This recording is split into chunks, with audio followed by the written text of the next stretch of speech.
Okay, good afternoon and welcome to Yeshiva YouTube Table Enabled. We're learning Hilchos Kriya Shema Siman Ayin Tet 79.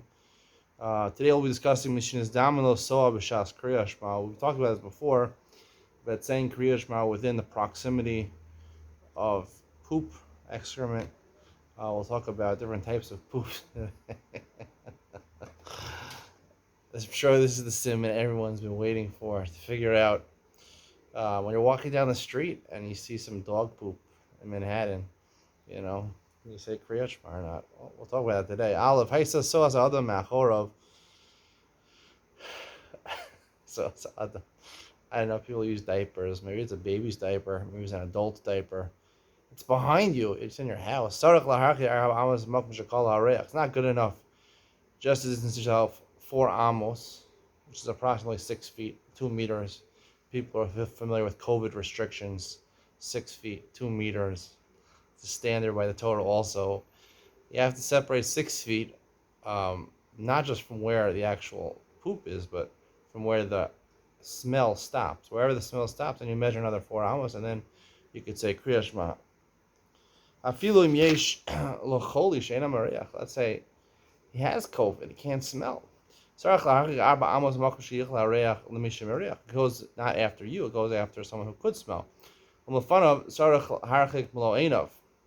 it's in front of you and you can see it, it's in your vision, you can see it, then you have to be so far away from it that it's not discernible by your eyesight. Afilu balayla, osha husuma. I guess you go after someone who has 20/20 vision. Afilu balayla, osha husuma. Even if it's at night where you technically can't see it, if you would turn on the lights, you'll be able to see it. Osha husuma is a blind person. Sheino roa, so you have to go after what you're during the day.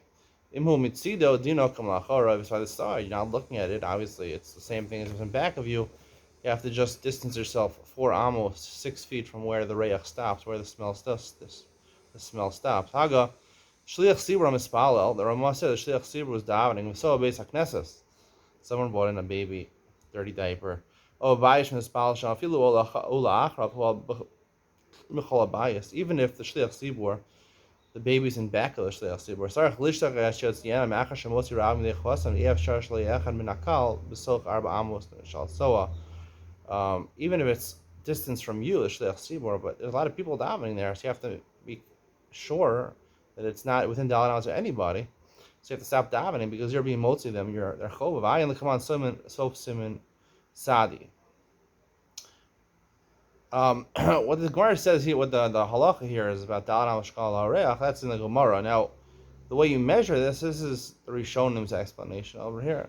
That it goes after someone, the Rashba says that it goes after, even if you are not technically able to see it at night, or you're not able to smell it because you have a loss of smell, you're hard of smelling, it's hard for you to smell. It doesn't make a difference. Go after a regular person, not after you. That's debatable. That's the Rashba's opinion. There are others who argue. Up until now, we're talking about you're on the same level. Now, let's say the tzoa is 10 tefachim high. It's on a shelf. It's on a bookcase. Or Namo Chasara, you're on a higher place. It's on a lower place, on the stairwell downstairs, right? You're on top of the steps. And then, a flight of steps down it, right? There's Soa, Osha Haisa, bias Echad, who bias Acher. Let's say you're right next to each other. You're two different hotel rooms. You have those two adjoining hotel rooms, a big family. And Soa's in one of them, and you're in a different room. I feel a Pesach Basuach Vyoshev Vesida Baroa, so. Even if it's open and you see it, you don't smell anything, you can read the Kevan Shibur Shus Acheres Karen Beis Shapir Vayamachanecha Kodesh La Rush. This is the opinion of Rush. You're in a different Rishus. It's all based on this pasuk Vayamachanecha Kodesh. Your stage, your tent should be holy. So it's only where you're staying, where your tent is. Your room is your tent. A different room is not your tent. Aval Harash, but Rash Machne Dafka Sheino Roa. So if you see it, that's a new Isser. Seeing it is worse than just being in the Rishus. We'll have to learn why. And Ian Delina, what's the different Isurim over here? Smelling, being in the Rishus, seeing, which one is the real Isser? And we'll have to talk about it more in Ian Delina on the Ian Shir on the Shulchan Aruch Yomi. However, everyone agrees if you can smell it, right, it doesn't matter whether you're 10 tefachim higher or 10 tefachim lower. you're in a different room. If you smell it, that's a problem. Some say even if you can't smell it, it's okay. Mishnah Berurah does not pass like his opinion. It's a Geish Omer in the Shulchan Aruch. That from the Gemara, it seems to be that a different rishus is a different rishus. Doesn't say anything about smelling it or not. It would seem to me it'd be okay, but from the Mishnah Berurah and the Shulchan Aruch, they seem to be machmer in this case. Gimel Chazar Tana Shenifritza B'Milua Lagdola Lagdola Devas Alam Minat Stadim. Say you have two yards next to each other, a smaller yard and a bigger yard. The bigger yard overlaps a smaller yard. It's not like two separate entities. The smaller one is considered part of the bigger one. The bigger one is not. However, the big one, compared to the small one, is considered its own bias. If you have excrement in the bigger one, also the goes kashir. It's like if you're in the small one, it's like you're in the big one. It's just an extension of the big one. So it's in the small one. In the big one, that's considered a different rishus, like if you're in two different rooms, and therefore, as long as you can't smell it, you're okay. So is kelev v'chazir. Now, up until now, we talk about human excrement, human poop. Now we're going to talk about animals' poop. So is kelev v'chazir, a dog, and a pig. It must have been oros. Only if you put leather into them to tan. That's the way they used to tan leather. To put feces or dung in there, it would help it, make it softer, tan it. Only when you put the oros, this is what the Gemara says, then we treat it as human dung. Otherwise, it has a din of a regular animal excrement, which is not at the same din. You don't have to be a mark. The only problem with the dung of other animals, or even a kelev or a chazi, a regular dog poop on the street, it's not, unless you smell it. If you don't smell it, you're okay. You can stand right next to it and say Kriya Shema. Only the reach is a problem over there. Being Mayamach HaKodesh doesn't apply to soa of animals. So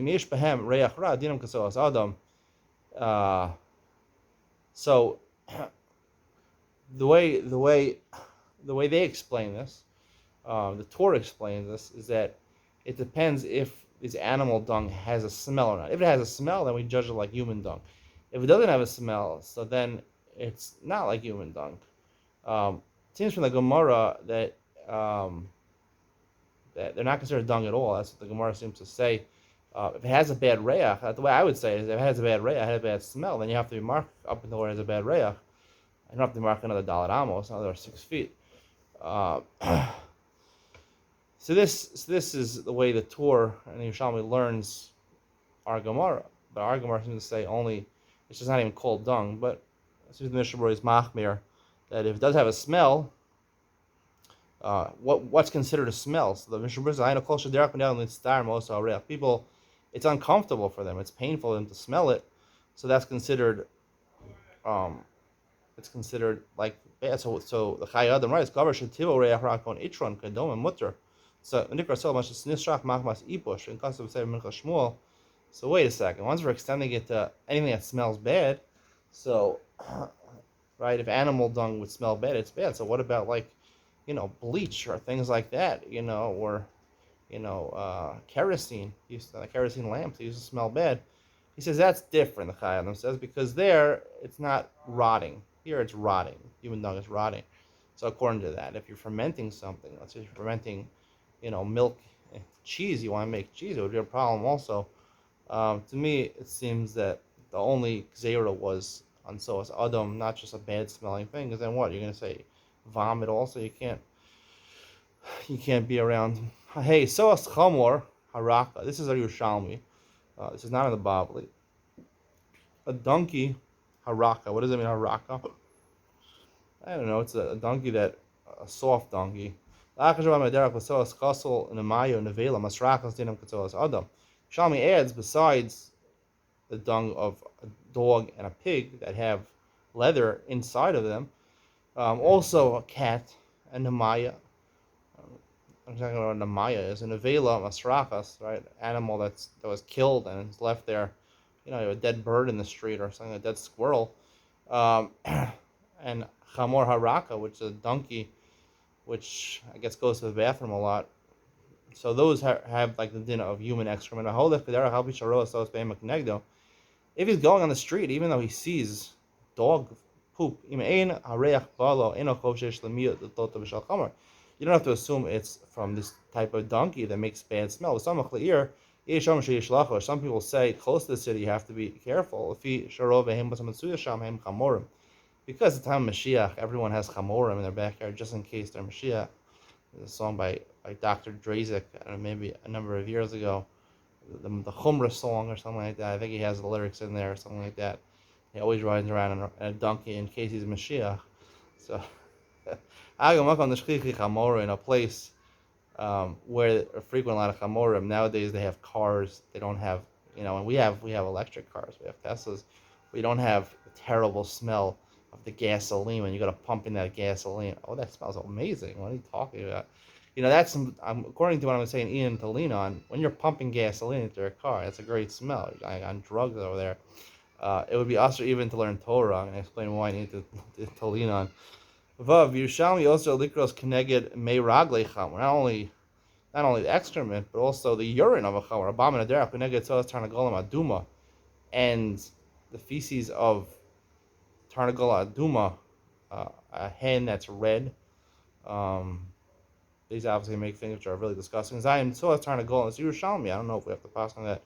Tzolas tarnagolam aholchem b'bayis dina tzolas behema chayev oaf. If you have chickens running around in your chicken coop in your barn over near your house, it's regular soas behema chayav, which is not significant. The actual coop where they stay and they make a lot, so that is like soas adam. I don't understand that. Why? Because either it's like it or it's not like it. I mean, it has more so over there. Also likros keneged ash b'shorecha. Right, this is in the Gemara. The Gemara says a garbage dump that smells bad. We assume there's dirty diapers in there, so you can't say Kriya Shema. This is a common law. People pass gas, they fart. You can't say Divrei Torah. You can't learn. Not only can't you say Kriya Shema, you can't even learn. The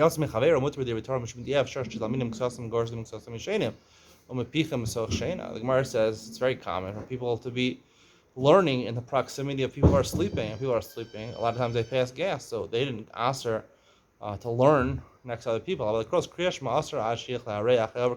Shema, which is more severe, I'll explain why you need to lean on. Then, even when it comes out of your friend who's sleeping next to you, you have to wait until, even as a reach she'ein lo ikka, right? It's just a fart. There's no actual feces. If he's inside of him, it doesn't make a difference. Reach she'ein lo ikka, it doesn't make a difference. You can't smell the bad thing while you're saying Kriya Shema.